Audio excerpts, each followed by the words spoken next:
उन दोनों के बीच शादी के कुछ साल तक तो सब कुछ ठीक था, लेकिन धीरे धीरे प्यार की जगह कड़वाहट ने ले ली और रोमांस के झगड़े ने। अब तो एक दूसरे के प्रति सम्मान के बीच में उनका स्वाभिमान आने लगा था। एक समय था जब दोनों को लगता था कि वे एक दूसरे के बिना जी नहीं पाएंगे, मगर आज वही दो प्रेमी एक ही छत के नीचे अजनबियों की तरह जी रहे थे। आखिर कोई अपनी मैरिज एनिवर्सरी कैसे भूल सकता है?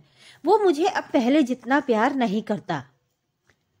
सोफे पर बैठी गीतम के मन में ख्याल आया। वो अपने पति से इतनी नाराज थी कि पिछले 2 दिन से उससे ठीक से बात भी नहीं कर रही थी। तभी दरवाजे की घंटी बजी। उसने जाकर दरवाजा खोला। सामने बारिश में भीगा हुआ अनुपम खड़ा था। हाथों में फूलों का गुलदस्ता था और चेहरे पे मुस्कान। लेकिन गीतम अभी भी माफ करने के मूड में नहीं थी। उसने गुलदस्ते को नीचे फेंक दिया और फिर से झगड़ने लगी। तुम्हें क्या लगता है, इस तरह से मुझे गुलदस्ता देने से मैं बात को भूल जाऊंगी? अगर सच में प्यार करते हो तो दिखाओ, इस तरह से झूठ मूठ का नाटक मत करो।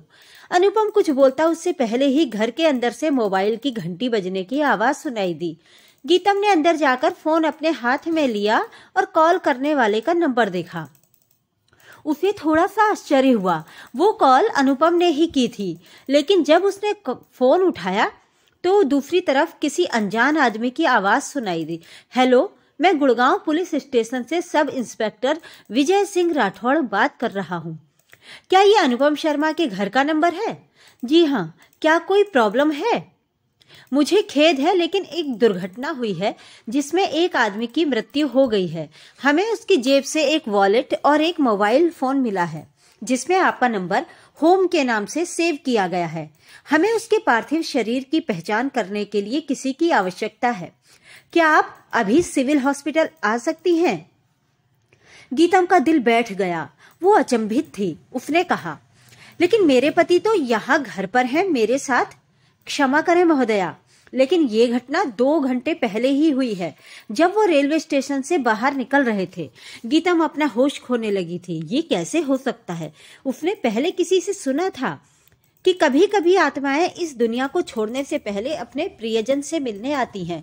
अपनी आंखों में आंसू के साथ वो भागती हुई हॉल में पहुंची। अनुपम वहां नहीं था। पुलिस वाला सही कह रहा था। अब उसे पछतावा हो रहा था। अनुपम मरने के बाद भी आखिरी बार उसे मनाने आया था, लेकिन उसने गुस्से में आकर उसके साथ घटिया किस्म का बर्ताव किया। कितनी झल्ली हूं मैं। वो रोती हुई फर्श पर बैठ गई। उसने अपना मौका खो दिया था हमेशा के लिए। उसे पुराने दिनों की घटनाएं याद आने लगी। वो शादी से पहले की रोमांटिक लव स्टोरी और अनुपम का थिएटर के अंदर सबके सामने शादी के लिए प्रपोज करना, आधी रात को उसके लिए अपने हाथों से मैगी बनाना और अपनी बेसुरी आवाज में अरिजीत सिंह के गाने गाना, मानो सब कुछ उसकी आंखों के सामने हो रहा था। गीतम ने अपनी आंखें बंद कर ली और भगवान से प्रार्थना करने लगी, हे भगवान, बस एक बार मिला दो मुझे उससे, ताकि उसे बता सकूं कि मैं उससे कितना प्यार करती हूँ। तभी अचानक बाथरूम में से आहट सुनाई दी। दरवाजा खुला। अनुपम बाहर आया और बोला, स्वीट हार्ट, मैं तुम्हें बताना भूल गया कि आज शाम को ट्रेन में आते वक्त मेरा वॉलेट और मोबाइल चोरी हो गया है। गीतम दौड़ती हुई उसके पास गई और गले से लिपट गई। अब सारी बात उसकी समझ में आ गई थी।